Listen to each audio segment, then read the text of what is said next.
Uh, More recently, let me hit the got it button. More recently, we relocated that position to NC Extension, which is a really good fit. Like I said, I've managed the Breeze Farm, but I've only done that for about a year. I've only been with Extension about a year and a half. I have a fair amount of experience in land management. If any of you have or will click on the link, you'll notice that our little web description is woefully in need of update. We did have a hard copy folder that we sent out, but I'm in the process of sort of developing a new link on the extension page for Breeze, a little more robust. I also administer, very briefly, some of the duties, administer ag grant program that we have in Orange County, which is about $100,000 a year coming from Article 46 funds for growers, up to $10,000 grants. I consult with a lot of new and existing landowners about a number of things, including bona fide farm, PUV, that type of thing. I've recently become our local foods coordinator. Some of you that know me, I've worked in local foods for some time, but with some staff changes, that's my current duty as well. Some of the current activities, working with Triangle J Council of Governments on the TriCogs feed. I'm on the advisory committee to try to look at possibilities of economic development and planning issues around local food and agriculture in the Triangle region and beyond. The county has recently funded what's known as a Fresh Spire project. Some of you may be familiar with Fresh Spire. It's a small platform out of Raleigh that basically connects growers with wholesale buyers and wholesale buyers with growers in the area. And we're funding several growers for 18-month subscription to that. I'm also co-chairing a committee with our Ag Preservation Board to do a farmland protection plan update. We've made great progress in terms of analyzing that using new data and NASS data for our GIS database to be able to kind of look at what's changed physically. We get photography every year with that. The last thing I would say, late in life, I'm in the Doctor of Design program at NC State working on the doctorate. And my research topic is on farm housing as a way of addressing farmland loss to low density residential development, raising economic vitality of farms, and sort of reconnecting people to the land and addressing maybe some rural housing needs. As far as the Breeze Farm, very quickly, we'll talk about them more, but it's basically a 270-acre tract of land just north of Hillsborough. About a third of it's open, the rest is forested. It was donated to NC State by Colonel William and Elizabeth Breeze back in 2004. Some of you may remember the plant classes that Mike Lanier used to run. Many people came to the Breeze Farm through those classes. That's now kind of rolled over to NC Extension with farm school and boot camp that's being developed. Of those attendees, some have gone to Breeze Farm and several have gone on to own their own farms, which is nice to see. Currently, we have 4 individuals that are let's say leasing property, 2 leases. One is for a small cattle operation on 30 acres. Another is about another 30 acres in field crop rotation. And then we have 2 incubator growers currently, 2 more on the way. We have one that's just starting and another one's developing her business plan. The ones we know, you may know some of these folks. Meredith Taylor has a floral operation there on 1 acre. The Humble Farm, Brian and Anna have 2 acres of production there. The farm has some infrastructure and equipment. We have 3 wells, I guess. We have a pond with a pump on that for non-contact irrigation. We have 3 coolers with cool bots, equipment shed. We have 2 wash stations. We have an old tractor that the mechanic's coming out tomorrow to help me get it started again, and a number of walk behind pieces of equipment and hand tools and so forth. We have a very limited budget, unfortunately. The Orange County is the only funder at this point. We get about $10,000 a year from the county toward that effort. And as any of you who work on farms like that know, that's woefully not enough money. And then I'm in process on a new master plan and a funding program as well. When I look on some of your websites, I see all these supporters and I'm jealous. So we try to find some supporters ourselves. In addition to the university, I'm hoping to maybe shame some of my alumni friends from NC State into funding. And then what we'll be doing is looking at new buildings, hopefully indoor toilets. We got toilets now, more equipment, signage, educational events, and more research programs. And specifically, one of those working on currently with our sustainability coordinator in Orange County is an agrivoltaics research project, not researching solar, but researching the ambient environment, soil temperatures, moisture, and whatnot under that on a small thing on Breeze Farm. So hopefully we can get that funded. And the first year has basically been a lot of cleanup and maintenance, as you can imagine. And so I'm looking forward to engaging with this community. And thank you, Hannah, for pulling all this together. It's great. Thanks. Yeah, thanks to have you, Mike. Chris, you want to share a little bit? Of course. Hello, everyone. Thanks for coming today. My name is Chris Lank. I work for the Land Trust here in Asheville, the Southern Appalachian Highlands Conservancy. I manage what's called our community farm, which I'll be talking about today. It's currently 140 contiguous acres. We have multiple projects and programs happening, including the Farmer Incubator program, which has been in active existence full years since 2015. We started kind of in 2014, and I've been managing that since then. We have, to speak to just quickly kind of the rundown of our program. It's 140 acres. We have livestock. We have a couple of different growing areas. I can talk more about infrastructure later, but we also have a large stream restoration project. We have forest reforestation projects, hiking trails, commercial kitchen, value-added kitchen, I call it as well, an education space. We have short-term rentals, a venue space there, and yeah, a few other things and some other projects getting up and going right now. But yes, again, my name is Chris Link, and I'm sure I'll speak more to all this. Thanks, Chris. Dylan. All right. Can you hear me all right? Good to go. All right. My name is Dylan Alexander. I run an Lomax Research and Education Farm in Concord, North Carolina. We are county-owned land, but we are the CFSA is who I'm employed by, and we mostly fund the farm and we staff the farm, although I'm the only full-time person on the farm right now. Let's see what we do here. We have an incubator program. That's a big part of our program here. Currently, we have 3 farmers on the farm. We do have returning farmers that come just to use different parts of our farm every year, the greenhouse, the cooler, things like that. We do a lot of work with Cabarrus County schools. We have in the spring, generally, we usually have 6th graders usually coming out. We had about 1,000 last year come over the course of a couple days to learn about the farm and agriculture. We run a pretty large food donation program, which we work with 3 different food banks in the area. So everything that I grow on the farm is for food donation. And we also do a lot of research. We do research grants here. We're getting ready to plant another research field for lentils, which we worked with Clemson last year. And we'll also be doing a large cucumber trellising trial this summer in the High Tunnel.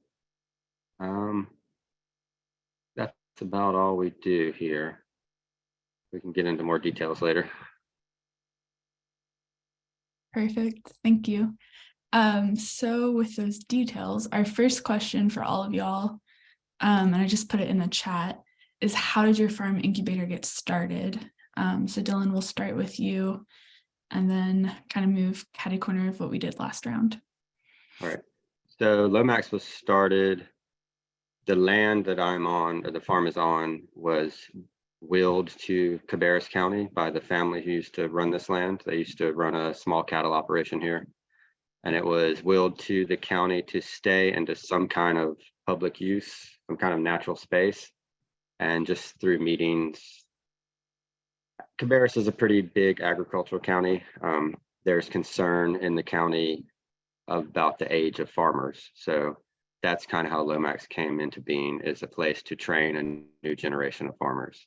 And it originally started just as an incubator farm, and we've morphed into many other things now.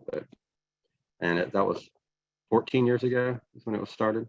And originally when Lomax was started, it was completely run by the county and the county extension.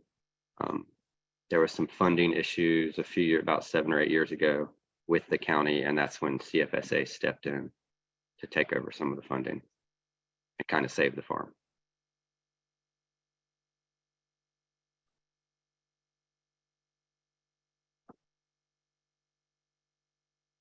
Chris? Yeah, so how do we get started? In 2010, the property which the community farm and the incubator program is on now was donated by a couple. The matriarch of the family was the only one left, didn't want to see the land developed. And the land trust had talked to her about easements in the past, so she thought it would be good to leave that land to us. And it was a historical farm, Angus, cash crops, a few other things, even Great Danes, breeding Great Danes there at the end.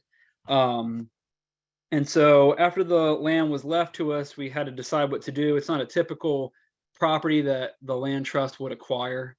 And so we saw an opportunity, being one of the first farms in this area with a conservation plan for it.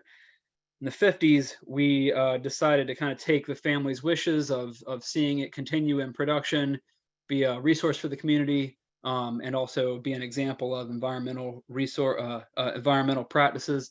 So we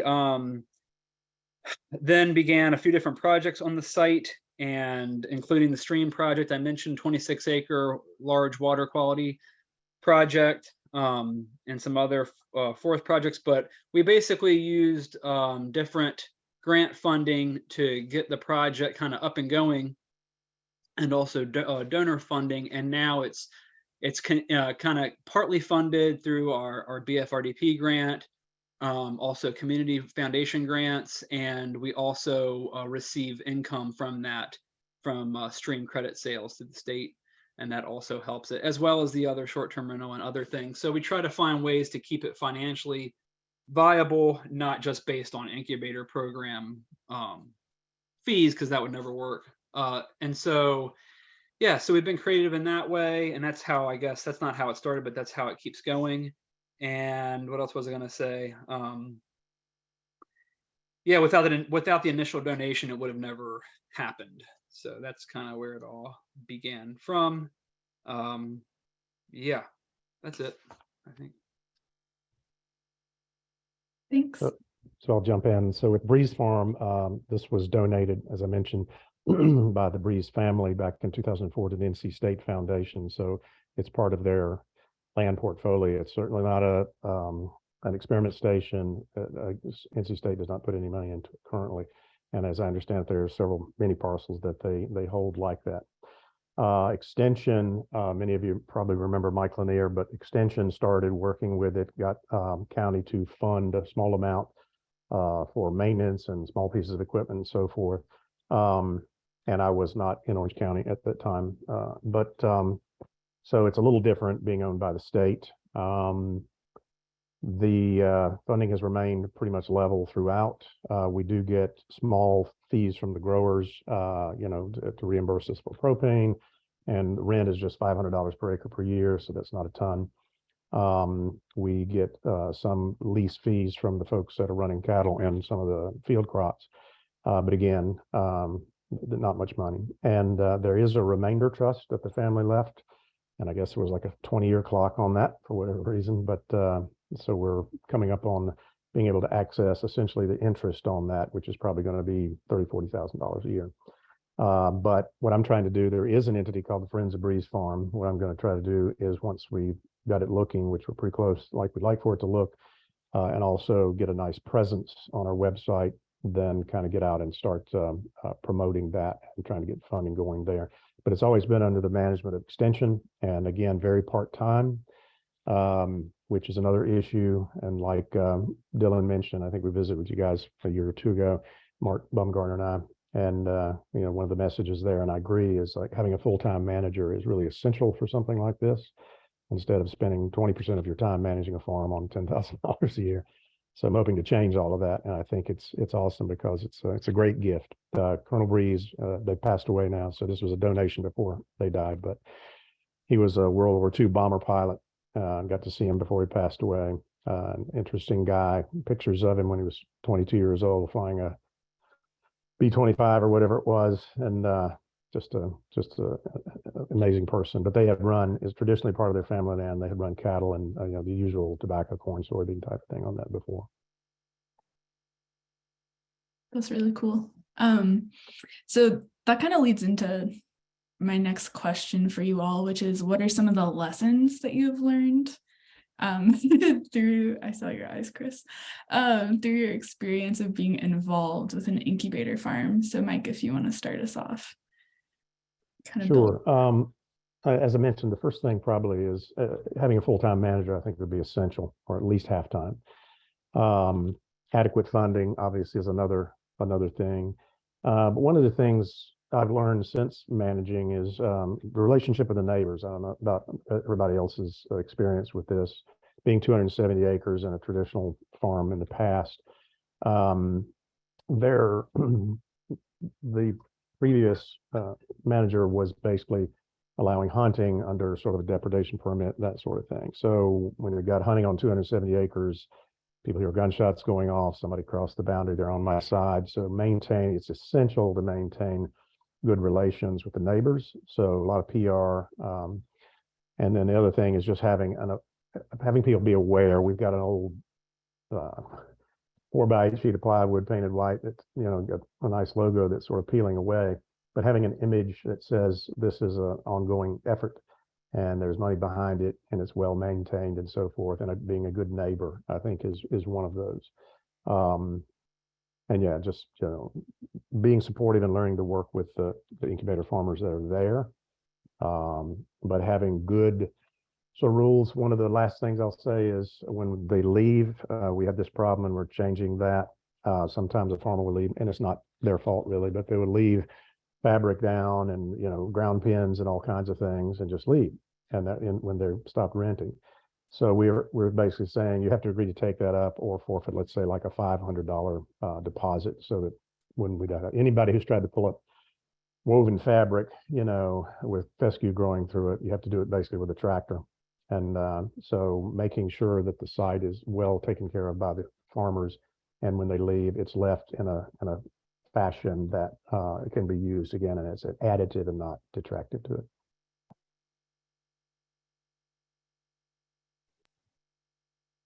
Okay, lessons learned. Some of this falls under like advice for organizations, so I'll kind of leave some of that for the last question. But I think one of the biggest lessons to learn would be just know what the capacity of the organization that you're with has. And also, in my experience, I've learned, I've learned, you know, what are you willing to provide? What do you want to provide? Like, what's really needed in terms of, you know, filling a need and not creating things that aren't really needed. But that aside, I'd say, you know, we couldn't do what we've done without the help of all the organizations that we're partnered with, including Stephen with NC Farm Link, Organic Grower School, Community Foundation, ASAP, CFSA, like all the different extension, of course, and other capacities, soil and water. We couldn't do all that we do without all of their help in terms of supporting farmers on site and off site. And so, yeah, so not providing maybe everything that the farmer needs, but focusing on what you can do well and not try and do a ton of things not well. Also, lessons learned, like I'd say expectations and communication is pretty much the key parts, aside from all the, you know, the growing is important, of course, but that's almost secondary in some way to setting like very, very clear expectations, both for your organization and for the farmers, and having processes and good communication and keeping all that open with participants. I'll say more later on question 5.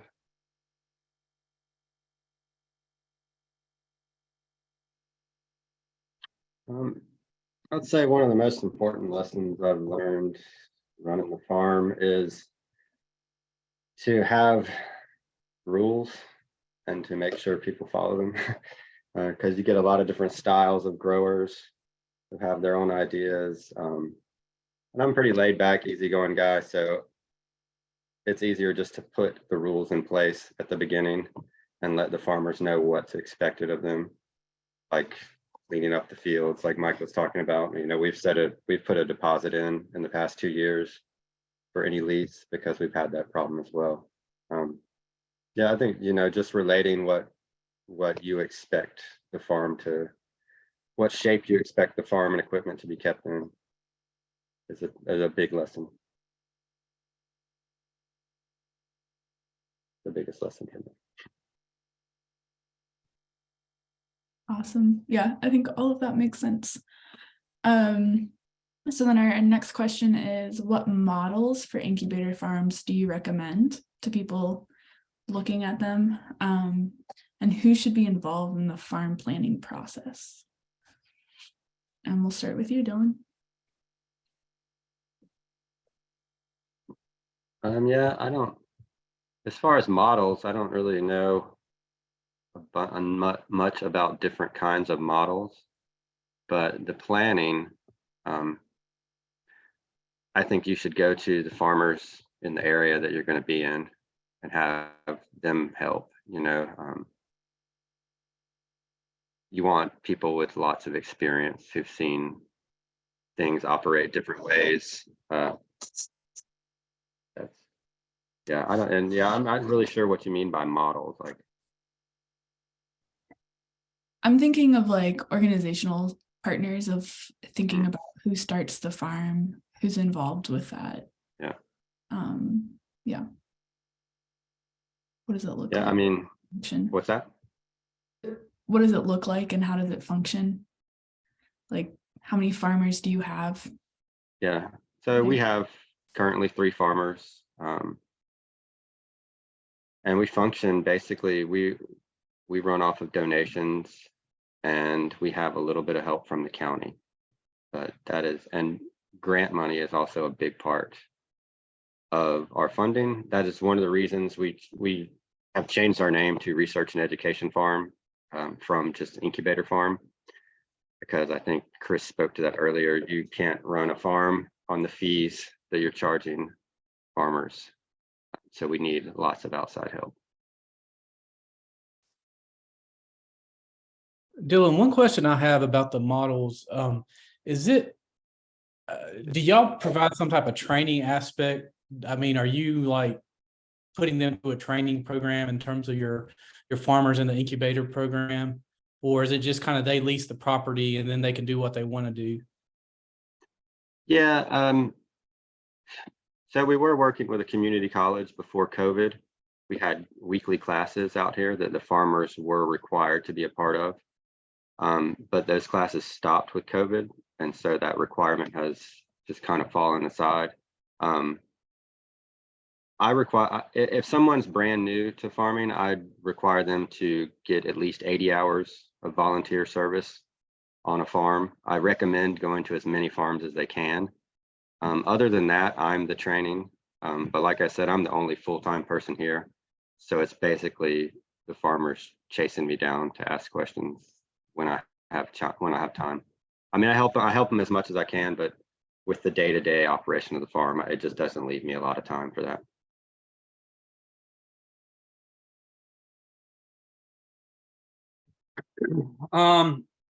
Yeah, so what model? Okay. What models do you recommend? Who's involved? So in terms of upfront planning, you know, looking at the National Incubator Farmer Training Initiative, NIFTY, out of Tufts is important. Looking through all their resources. I mean, involve as many people as you can that are relevant to the project and the planning process. And then in terms of models, you know, we've started out as kind of so like beginning farmer by USDA, under 10 years experience, doesn't matter the age of the farmer. That we would let folks come onto the property that had just about, you know, a year experience, maybe even less. And so that's all changed. You know, I don't want anyone with, I say 2, but really like 3 years of active farming experience around what they're actually trying to do on the community farm in the incubator program.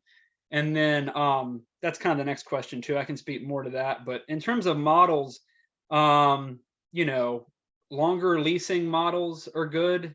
longer land tenure is the challenge, and especially in these more costly areas. It's great to have the incubator land. It's great to have that program. It's great to graduate folks off, but secure longer term land access is kind of the ultimate challenge. So that transition can be really challenging. I think in terms of other models outside of the incubator, I think the agrarian commons model is where things are going. And with the, in terms of equity building, that's something that really that we need more of within the programs, aside from walking away from all the soil fertility they've worked on. And yeah, more options for support around that. So definitely more, I'm bringing on more experienced farmers to avoid some of the challenges. Not that someone quitting farming isn't a success, but looking at more of,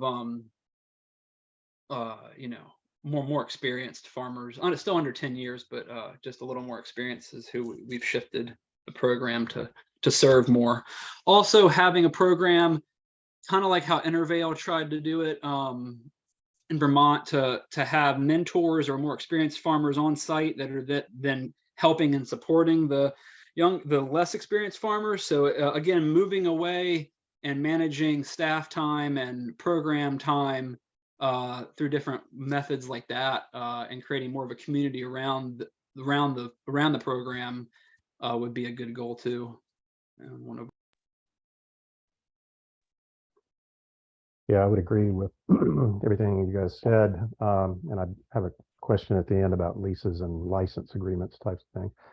But in terms of models, I agree with Dylan. I'm not sure that there are sort of standard models out there. I know that what I would say from an ecological standpoint, diversity equals resiliency. So the more activities you can have on a farm, as opposed to just incubator farmers, the better.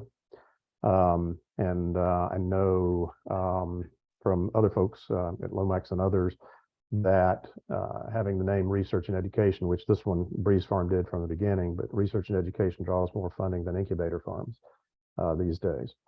So that's kind of important too. But I think diversity, the Breeze family left this as a way of educating people and raising awareness of farming and what the future looked like, because the agricultural landscape is changing fairly dramatically. But we like I said, we do essentially lease parcels. In terms of qualifying, at one point when the plant classes were going on, you had to take that, was it 8 weeks, I think, classes to start. So you could start completely green or you could have experience, but that was a requirement. We've since changed that. The NC Farm School and other things through extension are suggested. But for instance, a couple of the folks that are coming on now have significant experience. They just don't have their own farm yet, and they want to expand. So we're trying not to limit it to people. Obviously, somebody just walks in and say, hey, I've read a little about farming. I'd like to lease some property. We obviously want to sort of design a plan for them, trying not to be completely rigid and have a standard plan. And the other half of the question, who should be involved in the planning process? This is important to me. My background's in landscape architecture and done a lot of design work on land and farms. And I think the very simplest way to put the design process is programming, analysis, and concept development. And what a lot of people skip over is programming. And programming is basically setting functional goals. What is it you want this thing to do? Most of us love to make the intuitive leap to design and go, oh, it's going to be great. We're going to have a big pole barn. It's going to have a red roof. We're going to do this over here and that over there. But why are you doing that? I used to work with clients all the time and just say, let's back up before we start designing things. So I would recommend that you do that. And I think maybe it was Dylan that said that, but absolutely practitioners, people who know, who either been through an incubator farm before, or people who are growing in the area. Orange County, we're fortunate to have 100 or more small farmers that are actually similar to the folks we're trying to incubate off of the farm. And so, yeah, I would say be really important about your functional goals. Again, get some of those previous things. I wouldn't recommend, even though I've been a landscape architect, I wouldn't recommend just going out and, let's say, hiring somebody to design a farm for you. It's a very collaborative process. If you hire a designer or a consultant, I would let them kind of be the guide on the side, but let it be a very collaborative design thinking kind of process. And the last thing I would say is ease into it see if you can do a phase, maybe do a schematic master plan, but don't try to plan the whole thing to the nth degree, especially if it's a large tract of land, because you're going to learn as you go. And every year it's going to change just a little bit. So those things I would recommend. Awesome. I've noticed a couple of questions in the chat, and we've got 2 more questions, and then we'll go to audience questions. So if anyone else has any, you're welcome to put them in the chat and I'll check them. But for now, our next question is, what advice would you give beginning farmers who want to get involved in an incubator farm? I guess we're going back the other way. I would say, kind of know where you're headed. And one of the first things that they need to know is what is their market? You need a known market. You need to know who's going to buy this. When I was with the Economic Development Office, we had several people who wanted grants and would walk in the door and say, you got this great product and, you know, my mom and dad love it and 2 people at church are buying it. I'm like, well, that's not a market. So before we expended county money on that, we needed something a little more in depth. So kind of have a business plan together. And you could do as simple as going on Small Business Administration. There's a quick little template, about 8 questions. And if you just simply answer those, it'll sort of focus you a little bit on where you're headed. And this all assumes we're talking about people who are going into for business. And then understand the scope of farming, the nature of farming. I've always told people I think it's the most complex profession in the world. You go to the entomologist, the soil scientist, the plumber, an electrician, all these sort of things.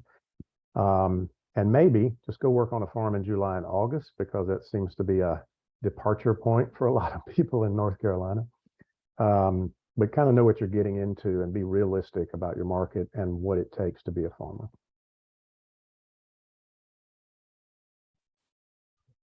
I would say definitely, you know, ideally, I would say apprentice or woof.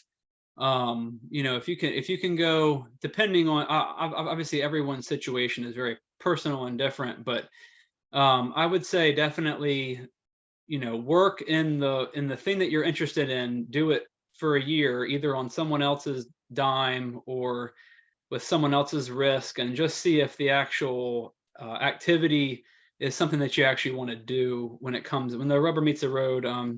You know, farming can be romanticized. Farming is, you know, anyway, it's if you're slogging through a whole summer, working, you know, 70 hours, whatever it takes, a lot of hours, you're exhausted, you can't really do all the other pieces of running a business at that time usually. And so I think actually doing whatever you're interested in doing, either apprenticing, so you're getting some kind of trade off, some income maybe, or woofing initially, which is, you know, you can find all the different types of farming opportunities on there that you might be interested in the country and elsewhere. And then of course, yeah, you need to have a business plan, a pretty well thought out business plan, like an individual financial plan, and then just looking through all of our application questions would give you a good idea too of maybe where to start. But I think having a longer term plan, so like saying I want to start in 3 years if you're at 0, having a longer term plan and having an approach to that 3-year mark, which I've worked with some incubator farmers to do, and they've been way more successful, I think is a good approach.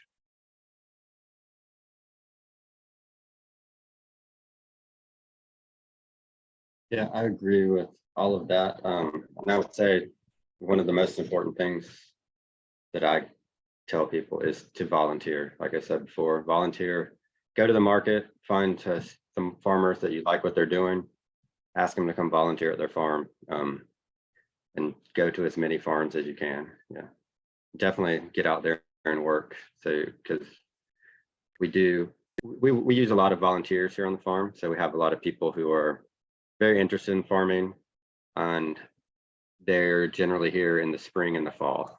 Like they disappear in the winter and the summer, and it tends to be that way with a lot of people. So yeah, I would just, yeah, and exploring your market is very important too. I think that's I've seen farmers come out here who can grow very well, and then they just have a surplus of food because they didn't do the research on where they're going to sell their food or the markets in the area. And also the experience of working with another farmer to see the business side of farming, because most people don't. I didn't contemplate that when I started farming. I just started growing stuff, and then I had to learn the business side of it on my own, which it helps if you know that before you get into it, for sure. I would follow up on that before we get to the next question, that a lot of the folks that the Ken Dawsons and Alex Hitt and folks like that sort of started early, people think, golly, they did such great things, but it's a long road. If you can talk to somebody like that, if you're working part-time jobs for 15 years before you become an overnight success, the reality of that is something very valuable to know. And truthfully, a couple of our farmers, there's one I just talked to the other day. You don't usually get financials out of somebody, but 2 acres of flowers and vegetable production grossed $280,000 last year for 2022. And that sounds great. That's the gross. The net is small, but they were in the black for the first time in a long time. So you'll hear a lot of numbers tossed around, and certainly $140,000 an acre is way better than $500 on corn, soybeans, whatever. But the net is where the issue comes down to it. What's it costing you in money, but in your life? Some of our farmers at Breeze are out there every day, except for market. And it's a lot. It's a lifestyle. You choose it as a way of life, I think, as opposed to a business that's simple. I've had people come into my office before when I was with economic development. I had one guy who was a retiring engineer, and he was super intelligent, way smarter than I was, but he had been to Carborough Farmers Market, and he looked at that $2 tomato, and he'd calculated how many tomatoes were on that particular vine, and how many vines in a row, and how many rows in an acre, and he was going to be a millionaire in about 2 years. Didn't work out that way. But so you got to be realistic about, fungus and bugs and all kinds of things, and markets and so forth. But reality is it's an unfortunate thing, but it's very helpful. All right, so then our last question is, what advice do you have for organizations who are considering starting or moving their incubator farms forward, looking at this as an option?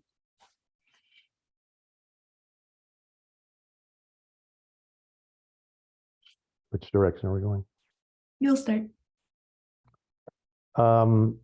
I would say that similar to the farmers getting in, kind of like, know your functional goals, get advice from the practitioners, be flexible in your planning, and visit other farms and see how they operate. We had the PCC folks come visit Breeze early in my management there. It was grown up head high and weeds and things, but and we all talked about that, and what the goals were. And as I understand, they know way about what they're doing than I do, of course. But in a case like that, their model, I think, is partially for people enrolled in PCC, and partially for incubators who would come on, like, let's say, at Breeze. And one of the things, I don't know if anybody's mentioned it yet, that would be really important, is to think about the physical manifestation of the farm. And what I mean by that is, whatever the university or the community college owns, keep that in a separate shed, and it's tied down, and who's using that. The other farmers find out if they're bringing their own or what is shared equipment. Just some of the logistics like that. Be realistic about, keeping things, operating order. Just because you buy a tractor like our old New Holland, it sounds like a great deal until you put, $4,000 into it every year. One quick funny story: the guy who's our mechanic coming tomorrow, he was out last winter, and we had him come out to do something. We had a fuel problem. He said, I'll come by, but he came out there like 8 o'clock at night, called me up and said, hey, the key's not in the tractor. I said, well, there's one in the toolbox. He said, just leave it in the tractor. He said, trust me, nobody's going to steal this thing. So we've been leaving it in there, and it's been safe for a year. But yeah, being realistic about your infrastructure and the maintenance of that, not just buying it to begin with.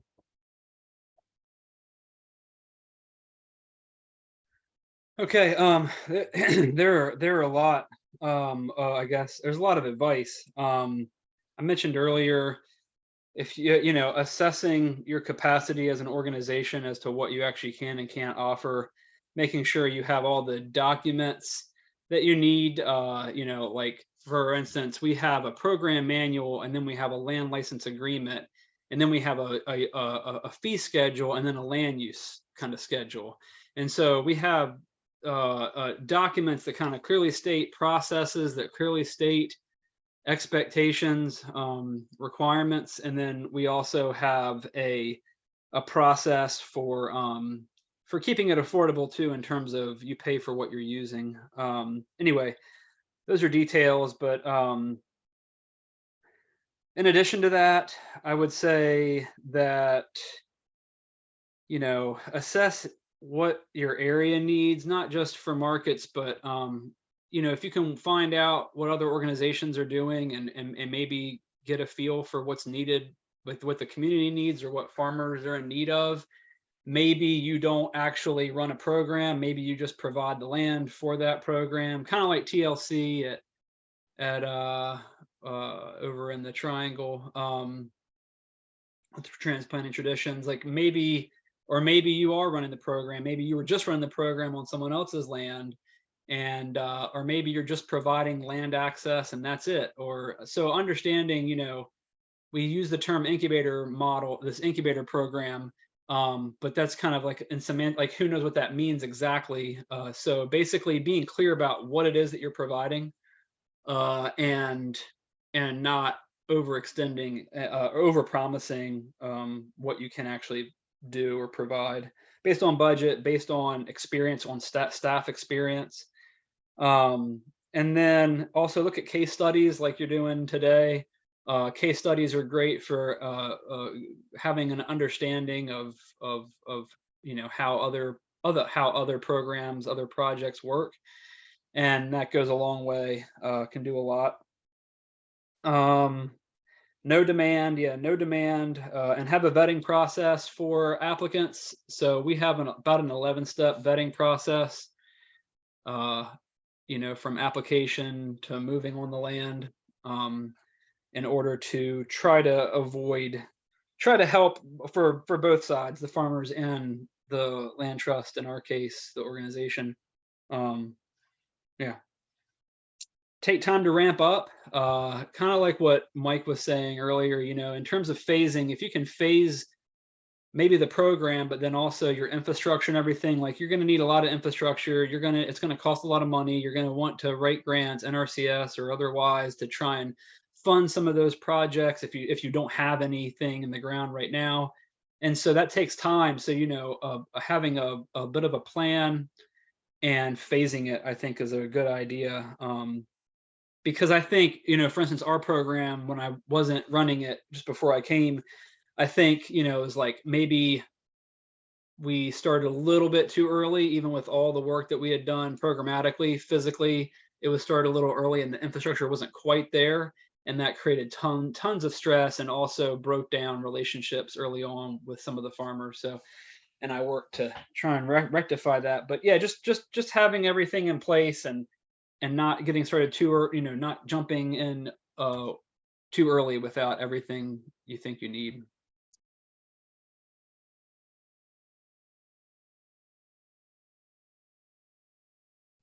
Yeah, I would agree with that for sure. What Chris just said, this farm, Lomax, was started with absolutely nothing on the farm.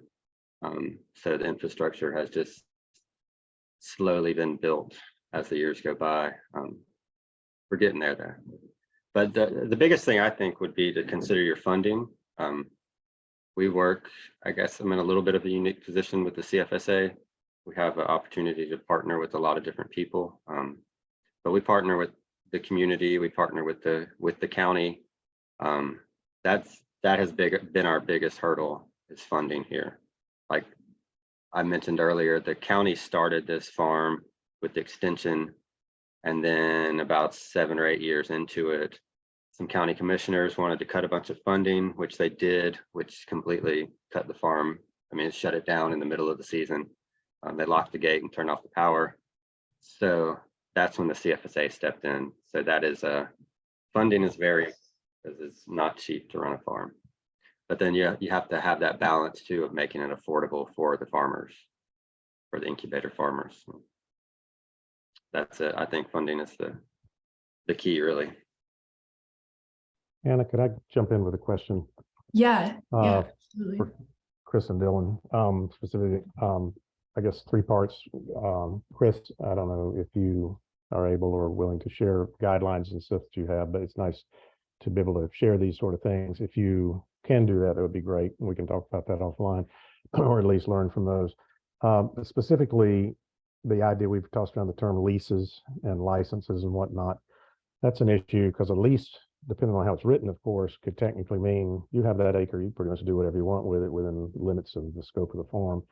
Or whereas a license says you're using it for a specific purpose. So I want to know how your agreements, what that template says. And then the last question is there a time limit? Because one of the things I've seen it's possible to run into is somebody begins to run an operation on an incubator farm and they get to a point where their sole, like one of our farmers, 2 full-time employees and 2 people that are the farmers, they're out there full-time 6 days a week. This is their living. And they're depending on infrastructure that Breeze has for basically their livelihood at this point. So I can see that at the other end of the spectrum. Do you guys have like, you got to be off in 3 years or you can continue on? And then again, what sort of agreements, what's the form of that legal instrument?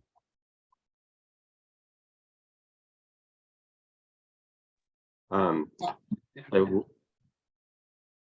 we don't have a formal agreement on how long, on a length of time. I tell them coming into the program, we're looking at 3 to 4 years. And everyone that I've dealt with coming through the program has some sort of plan to move off. Most people here are looking for land now as they're here. And yeah, our lease, I could send you a copy of our lease that you could check it out. But it is a lease, but we are a certified organic farm. So they have the land, but they have to grow to certified organic standards. They do not have to be or certified themselves, their business, but they have to follow our standards. So that's how we keep control of the plots, really. Yeah, so in terms of our documentation, we don't call it a lease intentionally because there are rights that come along with a lease. So we use the term agreement intentionally. We also hold this one property in LLC just to limit our liability. And the land license agreement, I think, is around 8 pages. You know, indemnification, all the things that you want in there, spelling out the basis of the lease arrangements. Also, someone mentioned deposit. We do take a $300 deposit for any farm at the beginning, refundable at the end of the term. Our term is 3 years, extendable to 5, maybe. No one's ever gone 5 years. You know, ideally in the future, we would, I'm looking at longer term situations that aren't necessarily on our incubator site, but on remote sites. We now have 100 acres around the corner that has some potentials and things like that. So I'm looking at the potential for longer term lease, land license agreements as well. And what was the other question? Yeah, and so our program manual is the other document that we use, because there's the lease, the land license agreement. I keep saying lease. The land license agreement is kind of the nitty gritty, the legal, all the legalese that we need to keep everyone on the same page and to keep things clear to reference. Because in the middle of like July, if it's like, oh, you didn't say that, you know, it's like, hey, we have this document, let's just look at it. That way, we're on the same page. We both looked at it, and it kind of takes some of the emotion out of it sometimes, which is a good thing always. And then we have the program manual. It's more of a narrative. It's more of a, you know, expectations, how things should look. We have I didn't mention, we also have community farm service hours that we require every year, which you can either pay in cash or you can put in the hours. No one's ever paid in cash. So they put in 45 hours a year, which can be unreasonable if it's like, hey, we're growing an acre a year round of mixed veg, and like, that's crazy, 45 hours. Or, you know, like we're running livestock, or we're like raising bees, or we're growing this or that, and it's more reasonable. But it's always requirement, and that's spelled out in, you know, sometimes both documents, sometimes one document. And then the fee schedule just is clear in that we don't have a flat fee. Like our fee schedule is like, you know, like whatever you use, you get charged on. And so we have rates for different things, or we may shift something into your name. So like if there's propane, electric, water, those are kind of the usage items that fluctuate. And then we have land, the land access amount, and then we have all the equipment and tractors and walk behind tractors and wash facilities and coolers, and like all that kind of gets really broken out. And the idea, it's more work for us, but it's the idea is that, you know, if you're coming in and just doing this small thing, right? Or let's say you plop down a container and you're growing mushrooms, it's like, well, you're not using the tractor, you're not using the wash station, you're not using the yada yada yada, and so you're not going to be charged for that. And yeah, so that's kind of how we have it set up. And it's been helpful. We went through a long process. The land trust went through a long process before I got here to figure out those documents, you know, using nifty documents. And then our director of the land trust happens to also be a lawyer. So, and we consulted with lawyers to figure out what this document should look like. And I think it served us well, and we've made many edits to all the documents over time.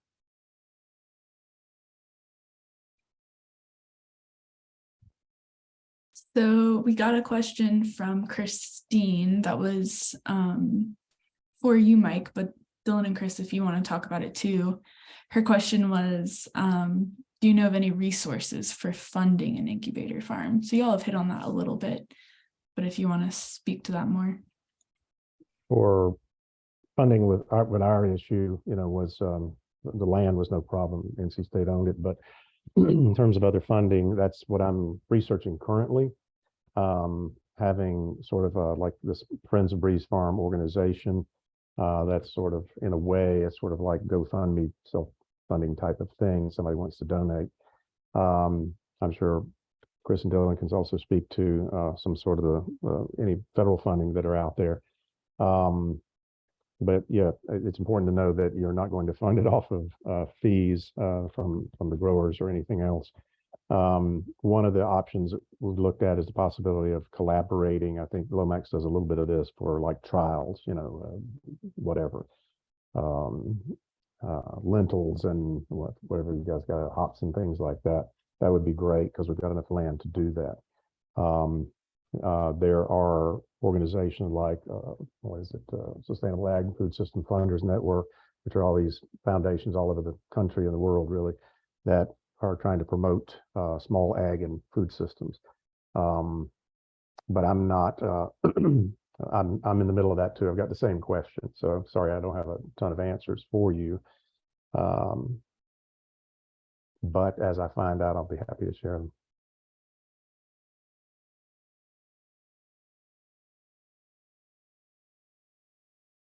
And just to be clear, you were asking about the funding of the incubator farm itself, not the farmers, correct? I think so. Because we do, like, we have a grant program and there's NC Ag Ventures and things like that for individual farmers, but. Yep. Yeah, do either Dylan or Chris want to talk about that? Sure. Yeah. So to assume that you already have the land, because that's a whole nother conversation of like acquiring the land, buying the land. Let's say you already have the land. In terms of different pieces, like there's staff, like, you know, paying staff time, there's paying for infrastructure, there's paying for equipment, like all these things a lot of times will fall under different grants. But you really need, you know, it's good to do smaller, you know, when you're starting out, you might have smaller grant numbers, and that's all good and fine. But once you get to a certain size, like, it's good to look to larger numbers in terms of the funds required to run something, operating expenses. So creative ways to do that. I mean, when I've been teaching, so we also have 10 to 15 farm workshops that we facilitate, teach, or bring in a presenter for and have over the past 7 years. And one of them is farm design, like farm planning. You really want to, this is just my opinion, if you can integrate, at least for our area, if you can integrate somehow non-farm related income to Mhm. your plan. I think that's like a more resilient stream of income, like short-term rental or some other type of, I mean, really just short-term rental in a lot of ways, but a way that it's like not dependent on production to start funding things if it isn't grant funded. So we've done that on the farm. And also we have funded our project also through other creative ways, which is completely one-off, but like our water quality, our stream restoration project, that's been a big funding source for us. And then presenting to different philanthropic organizations in your area, you can look at their websites, find them, search them, and then look at their maybe their goals for the year. And a lot of times their goals will potentially include, you know, local food production, land access, etc. And you can apply to those projects. And then of course NRCS for infrastructure. I've run two NRCS funding projects on the community farm. That's been roadway, greenhouse, wells, fencing. That's been you know, riparian areas, critical use areas, and it goes and a lot of other things. And so that's a process that takes time, and you need to work with your NRCS agent to even figure out how to do it, because it's like a Rubik's cube in some ways. So not to, and then yeah, and then you know, FSA and other organizations looking through resources on ASAP for us, and then other, you know, your regional partners, just start putting it out there, like who can help fund this, and then donors. If you have a nonprofit, you can start looking into donorship. Chris, have y'all ever worked with Rural Development Agency on anything? We've worked with RAFI, and we've worked with, not directly with rural development. We have applied for some of their funds, but the Tobacco Trust Fund, we've worked with them, and then yeah, the other foundations, we've worked with some other foundations. One of the things that popped up on a couple of other projects, not Breeze Farm, is sometimes your electric co-ops and other folks like that actually have funds for sort of community projects, things that you wouldn't imagine. And not Oh to yeah, put him on the spot, but since we have Dr. Noah so- Rennells on the no, so what's it called? I'm gonna blank. What's it called? I'll think of it, but I have done some, I have had funding from some other project supporters for solar. So like one of our buildings is has, you know, solar PV, a PV system. RCND is what I'm trying to think of. Right. Yeah, so yes, I have had funding from RCND for specific projects over the past few years. Yeah, I'm working on a solar well as well, solar powered well, and otherwise we've had a lot of like PV energy projects with those folks. Well, and after Dylan has a comment, Noah, if you don't mind, I know Noah Rennells was really instrumental in getting funding for our Piedmont Food Processing Center in Orange County from a variety of sources. So if you've got a minute, Noah, after this to chat about that, you might have some advice for everybody. Yeah, I mean, they covered a lot. The Lomax are a little unique, I guess, with the CFSA. We have quite an organization for getting donations, but also I would suggest partnering with businesses in the area. We have several businesses in the Concord area that make annual donations to the farm.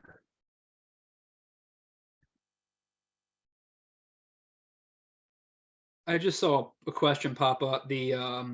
The stream restoration project is an actual stream bank mitigation project through the NC Department of Environmental Quality. And that's been since 2013. It's been ongoing, and we're about to wrap it up this year. So that's a 26-acre, 3,500 linear foot water quality stream bank restoration project. It's not small, and it takes a lot of fund.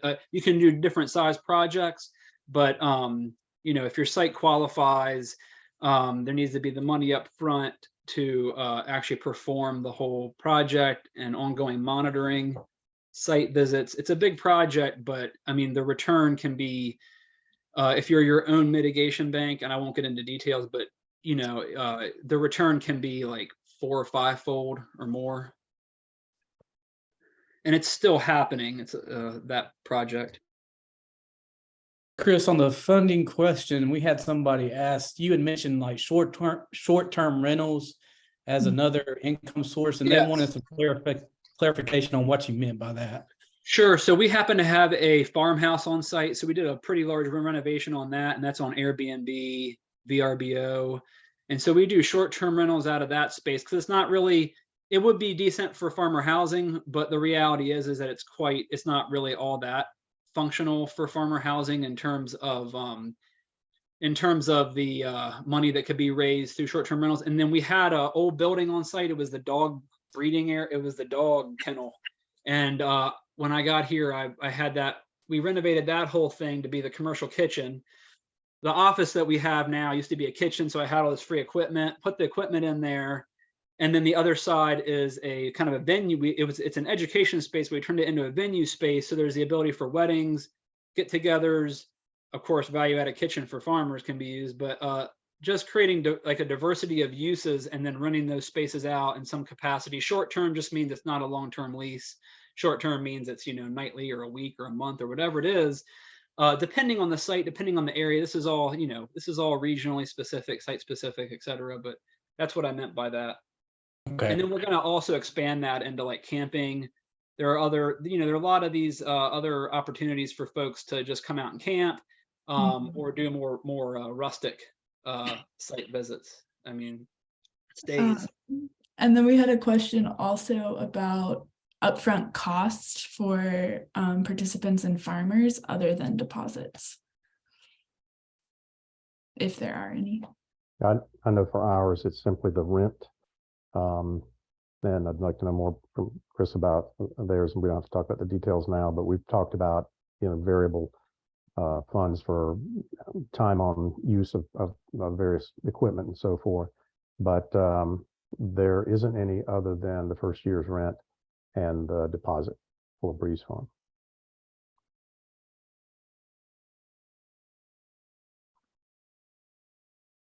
Yeah, ours is just the $300 deposit, and then I do quarterly billing if people want, or yearly. It just depends on the operation. But yeah, otherwise it's the ongoing costs of the access, and that's a refundable deposit. Like Cool. Yeah, the same here. We have a lease cost and a deposit. That's the only upfront cost besides all their equipment that they need, or we provide equipment. We don't provide irrigation supplies or seed or anything like that, or fertilizer. Like, that's all on the farmer. We provide the field and what equipment we have. Yeah, that's the same for us. And then if we provide access to the kitchen or something, we have extremely reduced rates for on-site farmers. And then the workshops that we provide, all farmers can attend those for free. And then I didn't mention the Farm Beginnings program through Organic Grower School here that the farmers have access to at reduced costs. And the CRAFT, Collaborative Regional Alliance of Farmer Training, have access to that too through OGS. Yeah, that's awesome. Can I follow up real quick? Sorry. But so input costs each season, y'all are leaving those up to the participants, and y'all don't fund seed, fertilizer, diesel fuel, tractors, stuff like that? We do not here. We provide fuel for the tractors, but then we rent the tractor out by the tractor hour. So that's how we reduce that cost. Yeah, we're the same thing. We everything's on a usage basis, and so yeah, like we put the diesel in or the gas in the thing, but then there's an hourly or an access fee. Like our BCS our two-wheel tractor, we have a yearly access fee, and then we just wrap other costs into that.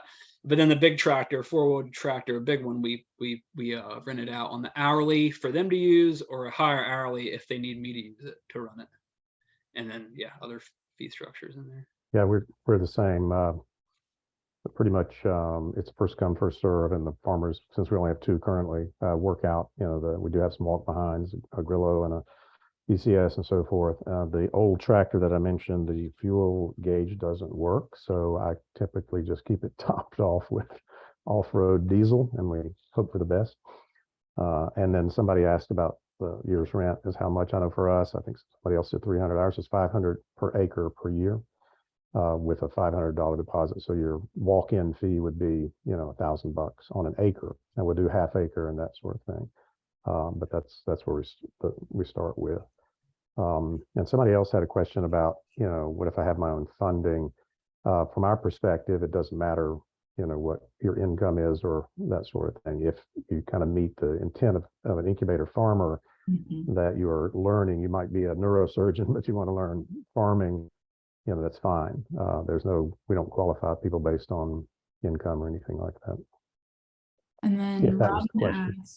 asked, are there contractors that can be hired to consult organizations and farms getting started? There are some folks, I mean, if it's like a site assessment, things like that, we used to have a fee schedule for me to do that. I'm not sure if we're still actively doing that, but then like there are, depending on where you are, I know there's Organic Grower School has someone who comes in and kind of does a site analysis. I'm also a landscape architect by trade, and so I usually come in and do in the past I've do a site analysis, opportunities, constraints, and then through the workshops, like I can share my farm planning workshop. A lot of things you can do on your own and use certain resources to do a pretty good assessment. But if you get to the detail-oriented level, it's good to hire someone. I know even Triangle Land Conservancy, I think it was them. They even hired a designer I worked with out of New England, out of Massachusetts. And so finding people who really know the farm design and also kind of programmatically what you're going for, like an actual consultant, is definitely worth the time. I used to teach a thing where it was like the workshop was basically learn how to not waste $10,000 when you put in a road, or something like so the design and long-term planning and putting in infrastructure, the design is worth the time to figure out so that you put things where it should be for, 30 years from now, if you can have an idea of that. So, but yeah, individual designers, I actually used, Clemson University, I worked with them last year, 2021, with a landscape architecture studio class to come in and use our community farm as a site design for ideas. And so I have like 20 different designs and plans and layout for the programmatic. After the interview with me, the program, like what you're trying to achieve, I have all these different renditions of maybe so you could work with the university if they have some type of program related to that, planning, landscape architecture kind of thing, or an individual farm site planner. Cool. Yeah, I agree. My background is landscape architecture and soils as well. And unfortunately, farms have evolved over many, many years of generations. And so the form follows function thing, that's why farmsteads are so appealing looking. They're there because the location and the buildings are following a certain need. And your average engineer, landscape architect is not going to know any of that. But there are books out there. Was it Ben Falk? What's the name of his book? Resilient Farmstead or something like that. He's a landscape architect, but that's more of an individual farm design. But that's a good book, Resilient It is Homestead. a good book. Ben. Yeah, there's a lot in there that's worth having. And it's Ben Falk, Falk. And I want to say it's the Resilient Farm, something like that. Resilient Homestead. And then I used to do some of that when I was in private business. So the late Tony Cleason and I did a lot of it. I was sort of the land guy, and he was the actual farmer and the production person. But yeah, getting somebody that's specific to that area is important, and not just hiring an architect. And NC State's College of Design, once in a while, their studios will take on a project like that. They're not always professional designers, but you get a lot of good ideas.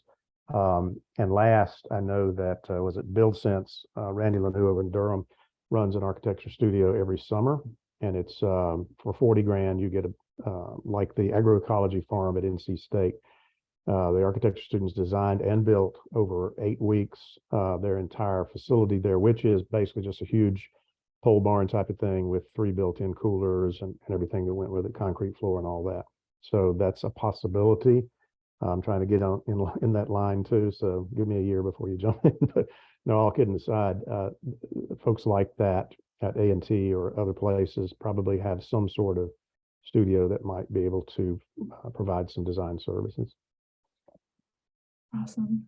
I'm not seeing any other questions right now. So my last question is, if you have any events coming up that you want to plug, or things that you'd like people to know as far as how to engage with you and your farms. And we'll start with you, Dylan. We don't really have any events coming up anytime soon. You can find me on the CFSA's website. I mean, I encourage people to come to the Sustainable Agriculture Conference. That's not until November. It just happened. Yeah, I mean, anybody can feel free to reach out to me. My email is on the CFSA's website. I do lots of tours. I take lots of volunteers. Happy to talk about the farm anytime, or take visitors as well if you're in the area. Thanks.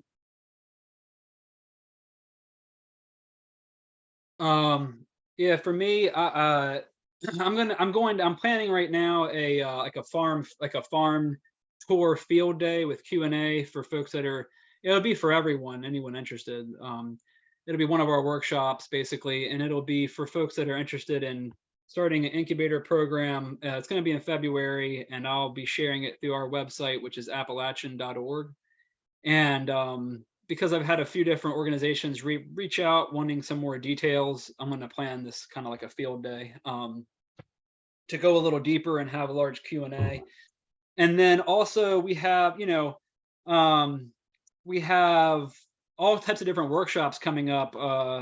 We have working with Extension on like a GAP certifiable / just like wash station design, because I'm finishing up a new facility space on our property. And so we're going to have Extension and CFSA involved in that. Will be on our website soon. We're also getting involved working on an 8-acre silvopasture project on part of the farm. And so we're going to have workshops around that. You can see those on our events tab on appalachian.org. And we are going to have other workshops in addition to that that we can share. We also have volunteer work days on the farm. We have hikes in the region that other folks in the organization lead. And if you're interested in conserving land, reach out to us as well. We can help you in that, easements and things like that. Yeah, similar. Some of you may remember Breeze Farm used to be the site of the Farm to Fork picnic each year in collaboration with Center for Environmental Farming Systems. And that was part of the funding too. That would probably net about $80,000 a year, and we'd get half of that. But due to a major thunderstorm one year, it got moved to Farrington, and then during COVID and everything else, it sort of broke out into smaller components. But we do host classes and that sort of thing. That's another thing I want to begin to post up, is more events out there. But then it's kind of like having the infrastructure and having the event sort of go together. So, and then somebody asked about one of the many Hannah Bundys asked about the location. We're just north of Hillsborough. It's 4909 Walnut Grove Church Road, technically Hurdle Mills. But anybody can feel free to reach out to me, and happy to give a tour and talk more about where we are and what we do. And then I know there's other questions. Before we finish up, I would, if we have time, Hannah, I would maybe get a quick comment from Noah Rennells about the funding process for Piedmont food processing, which I think can be informative for this type of thing. Sure. It's a little bit different, but I think making the case for, farm incubators, farm business incubators could resonate with the funders, and they were North Carolina Ag Development and Farmland Preservation Trust Fund out of Department of Ag, the Golden Leaf Foundation. There was an economic development appropriation that David Price, our federal House of Representatives person, got for the facility, and then there was a Tobacco Trust Fund. So those were the four tools that got funding for the incubator, which was a food and ag incubator, and unfortunately has turned into more of just a food incubator, but still strongly supported and very busy. But it doesn't connect as well as folks thought it would, it could or would with local farm community. And I don't know if it was mentioned, but the Breeze did get an early grant from Raffi, a community ag grant that helped purchase some critical pieces of early in the equipment day, and yeah. improvement. So great to hear you all. I know there's not too much time for questions, but I know in university systems, I guess in anything that's a business of any sort, there's mission creep, and I sense from some of the work that both Dylan mentioned and Chris that, you know, we can consider it mission creep, or we can consider it, you know, as opportunities come up, it makes sense to take them and incorporate them into the incubator or research and demonstration farm as possible. But if you could talk a little bit about how to balance that institutional capacity, mission creep, and staying alive with funding. It sounds like it's been successful for both of you, but I think it's an important part to maybe circle back on as we close, if there's time.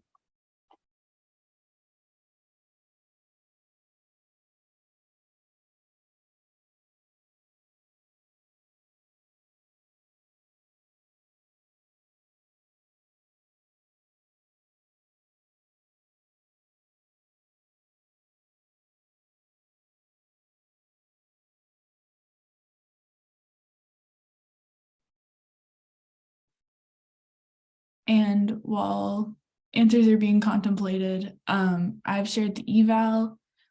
If everyone will fill that out for us. Do you want to rephrase your or say your question again, Noah?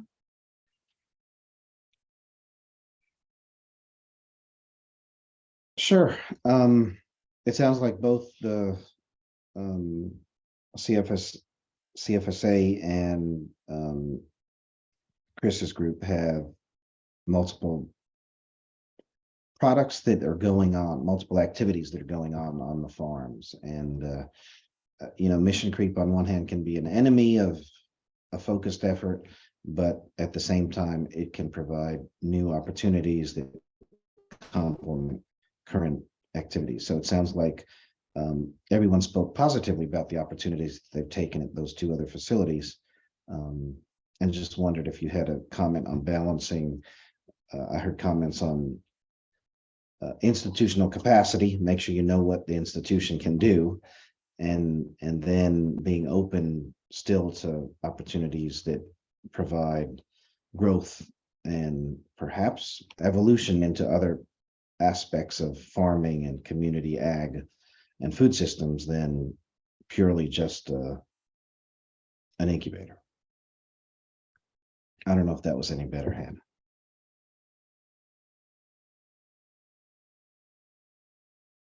Oh yeah, I'll let whichever one of y'all wants to go first.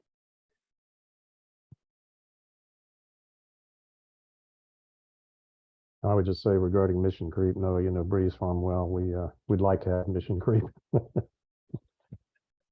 We'll get to that point out. And in terms of the land trust, I mean, like, you know, first and foremost, as an organization and therefore mission, you know, we're land conservation organization, number one. You know, a quarter of our land holdings or easements, et cetera, are farmland or farm related, farm production, be it forest or livestock or annual, et cetera. And so I'm always watching mission creep, but then also looking at the economic viability of the whole thing while also assessing the actual impact. Because I mean, if the impact isn't really there, or if the outcome isn't real, the desired outcome, whatever that may be, you know, if it's not happening, obviously, what's the point of doing it? So just like reevaluating the program and having a strategic plan around that, which is a challenge. It's tough.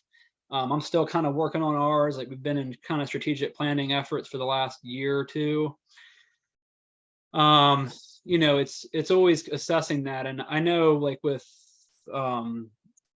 what's it called, Lomax, I know some of those things changed over there due to funding being more like education or student educated related funding. So a lot of times programs have to follow somewhat the money, but if that's in opposition to what's needed or the impact, that can be problematic. And so in terms of nonprofits and in terms of funding, there's a big, in general, right, not just in this space, there can be a challenge there with what's needed versus what's funded, or what people think needs funding versus what farmers need. And so it's all a balance of like, okay, we're going to do some of this and make sure that funding, like we're following through on these funding projects, but also like making sure we're having the impact and evaluating and reevaluating as we go along too. I don't know, that's probably not answering the question, but yeah, I don't know of any agrarian commons happening in North Carolina, by the way. That was a question.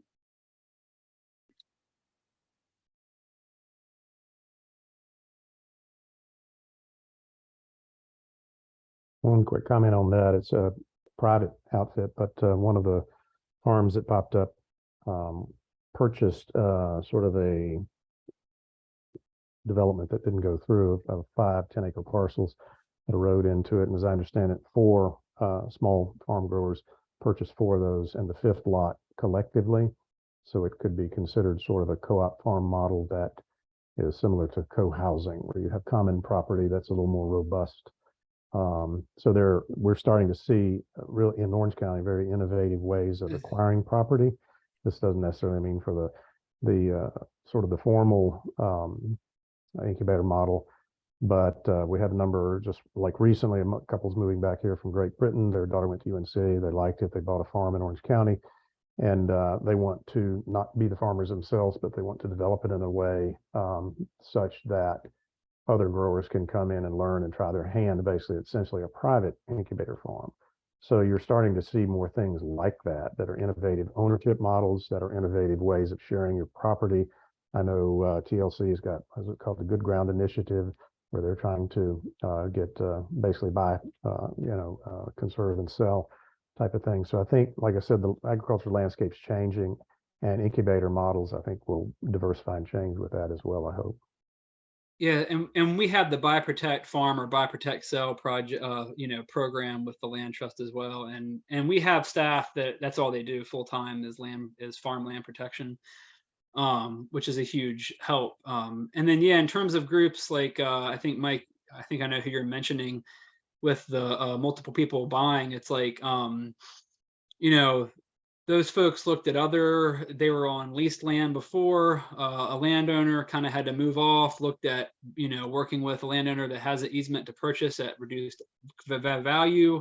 But ultimately, it's like a lot of these things are not unicorns, but they're kind of like a rarity, some of these co-purchase projects, but definitely worth trying. And if you can find, a property with an easement on it or something that's reduced value, that's another great approach to the land access piece too.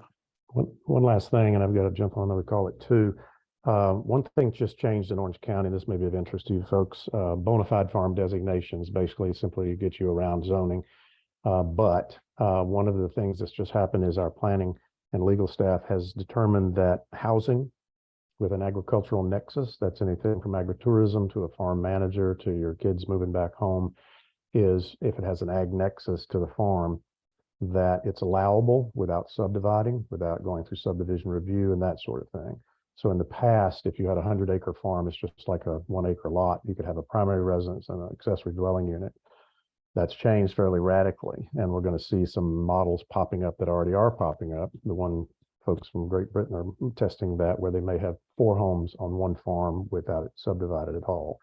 So again, there's innovation happening. We'll run into walls with it a bit, but I like where some of this is going.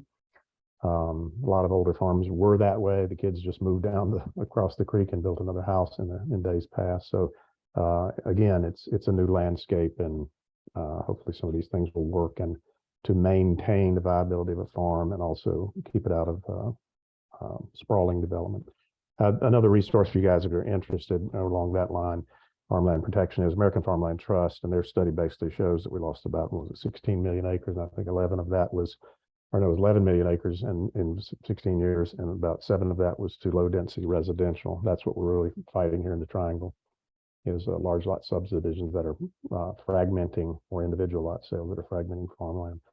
But anyway, don't get me started on all that. Yeah, I really feel that. I just want to say thank you to all 3 of you for being here, sharing all your input and experience, and then a thank you to everyone for coming. I'm going to go ahead and stop our recording and we'll share it out.